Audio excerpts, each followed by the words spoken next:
رینڈ corporation جو امریکہ کا highest level کا تھنک ٹینک، اس کی تازہ ترین رپورٹ جو آئی ہے اس میں انہوں نے مسلمانوں کو 4 طبقات میں تقسیم کیا۔ ایک فنڈامنٹلسٹ ہیں جو اسلام کو صرف مذہب نہیں سمجھتے، نظام سمجھتے ہیں، دی پولیٹیکو سوشو اکنامک سسٹم۔ یہ ہماری ہٹ لسٹ پر نمبر 1 ہے، انہیں ہم نے ختم کرنا ہی کرنا ہے، یہ ہمارے دشمن ہیں۔ اس لیے کہ انہیں مذہب سے دشمنی نہیں ہے، نمازیں پڑھو۔ تم آئے امریکہ میں، تم نے چرچ خریدے، مسجدیں بنا لی، ہم نے تو کوئی اعتراض نہیں کیا۔ تم نے سینیگوگز خریدے، مسجدیں بنا لی، ہم نے تو کوئی اعتراض نہیں کیا۔ تم رمضان میں روزے رکھتے ہو، ہم تمہیں ایک افطاری پارٹی دے دیتے ہیں وائٹ ہاؤس میں۔ تم عید اور بقرعید مناتے ہو، ہم یادگاری ٹکٹ ایشو کر دیتے ہیں۔ ہاں، تمہارے اسلام سے بھی کوئی دشمنی نہیں۔ ہاں، Islam is a politico socio economic system, جسے وہ پولیٹیکل اسلام بھی کہہ دیتے ہیں، یہ ہمارا دشمن ہے، اور اس کی وجہ صاف ہے۔ نصف صدی تک جو کولڈ وار جاری رہی وہ نظام کی جنگ تھی، مذہب کی تو کوئی جنگ نہیں تھی۔ مغرب میں وہی کرسچینٹی تھی جو یورپ میں اور یو ایس ایس آر کے اندر تھی، وہی کرسچینٹی۔ فرق کیا ہے؟ صرف ایک فرقے کا فرق ہے، پروٹیسٹنٹزم ہے، کیتھولسزم ہے، اور جس کو کہتے ہیں وہ مشرقی آرتھوڈاکس، ایسٹرن آرتھوڈاکس۔ یہ اللہ اللہ خیر چلو، مذہب تو ایک ہے۔ ساری جنگ نظام کی تھی، ان کے سرمایہ دارانہ نظام کو اتنی بڑی دھمکی مل گئی تھی، چیلنج مل گیا تھا، وہ سوچتے تھے ہوا ہو جائے گا پانی میں۔ اور ایک وقت میں مغرب کانپ رہا تھا، اس لیے کہ روس خلا میں پہلے پہنچ گیا تھا، ابھی امریکہ تو بہت پیچھے تھا۔ بہرحال جنگ ان کی ہے ان فنڈامنٹلسٹ سے جو اسلام کو دین سمجھتے ہیں، مذہب بھی ہے، عقائد بھی ہیں، عبادات بھی ہیں، رسومات بھی ہیں۔ یہ جو 3 ایسنشل کانسٹیچوئنٹس ہیں مذہب کے، کلاسیکل مذہب وہ بھی ہیں، لیکن یہ پولیٹیکل سسٹم بھی ہے، اکنامک سسٹم بھی ہے، سوشل سسٹم بھی ہے، تینوں ہیں۔ 3 جمع 3 بن کر 6 بنتے ہیں۔ دوسرا طبقہ انہوں نے کہا، یہ کون لوگ ہیں؟ وہ بھی ٹریڈیشنلسٹ کہتے ہیں اس رینڈ کارپوریشن میں۔ یہ وہ ہیں جو قال اللہ و قال رسول میں مگن ہیں، مدرسوں میں ہے، مسجدوں میں ہے۔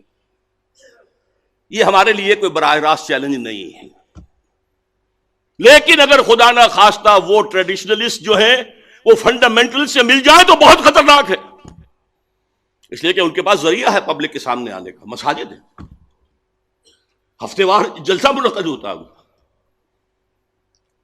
تو تیسرے نمبر پر ہیں ماڈرنسٹ، اور میں ڈاکٹر صاحب کو بھی انہی میں شمار کرتا ہوں، جو اسلام کی ایسی تعبیر کرنا چاہتے ہیں جو مغرب کے لیے پیلیٹیبل ہو۔ آپ نے کہہ دیا شراب حرام نہیں ہے فی نفسی، شراب تو حرام ہے، رجس من عمل الشیطان فاجتنبوہ، چھوڑو اس کو۔ فہل انتم منتہون، چھوڑتے ہو کہ نہیں؟ تمہیں پہلے بھی دے دیے گئے تھے سگنلز کہ شراب اور جوئے میں کچھ خوبیاں بھی ہیں اور کچھ گناہ بھی ہیں، گناہ کا پہلو بھاری ہے۔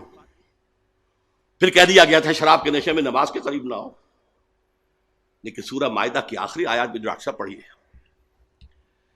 یہ جو ہیں ماڈرنسٹ، کسی صاحب نے کہہ دیا اسلام میں پردہ ہے، یہ تو تہذیبی بات تھی صرف۔ یہ ہے کہ جو مغرب میں فٹ کرنا چاہتے ہیں مشرق کی ان اقدار کو، ان کے بارے میں رینڈ کارپوریشن میں ہے کہ ان کے پاس پبلک سے کانٹیکٹ کا کوئی ذریعہ نہیں ہے، انہیں میڈیا پر، خاص طور پر الیکٹرانک میڈیا میں نمایاں کیا جائے۔ اب جو کچھ ARY کر رہی ہے اور جو کچھ کے کیو ٹی وی کر رہا ہے یا جیو ٹی وی کر رہا ہے، یہ کس کے زیر اثر ہے؟ لیا ہی پہلے لیا ہے، جو موجود ہے وہ سب سے پہلے۔ چوتھا انہوں نے کہا ہے کہ سیکولرسٹ ہیں، وہ تو ہے ہی ہمارے۔ اب یہ 2 جمع 2 کی تقسیم انہوں نے کی ہے، ماڈرنسٹ پلس سیکولرسٹ، ان کی سرپرستی کرو، انہیں سپورٹ دو، اور فنڈامنٹلسٹ اور ٹریڈیشنلسٹ ان دونوں کو دباؤ۔ یہ ہے آج آسمان امریکہ کی وحی۔ اب میں یہ تو میں نے آپ کے سامنے عرض کر دیا کہ یہ جدید روشن خیالی کی جڑ کہاں سے ہوئی. انلائٹنمنٹ سے جو شروع ہوا، اس کا ایک جز جو انر کور قرار دیا ہے اس علامہ اقبال نے، اگرچہ اس کا ظاہر کچھ اور ہے. نظر کو خیرہ کرتی ہے چمک تہذیب حاضر کے یہ صناعی، مگر جھوٹے نگوں کی ریزہ کاری ہے. اور خیرہ نہ کر سکا مجھے جلوہ دانش فرنگ، سرما ہے میری آنکھ کا خاک حجاز و حول قدس. میں کوئی علامہ اقبال کے کلام کا یا پیغام کا ماہر ہونے کا دعویٰ نہیں کرتا، البتہ ان کے آخری زمانے کی ایک نظم، اس کے آخری شعر کا مصداق میں خود کو بھی سمجھتا ہوں.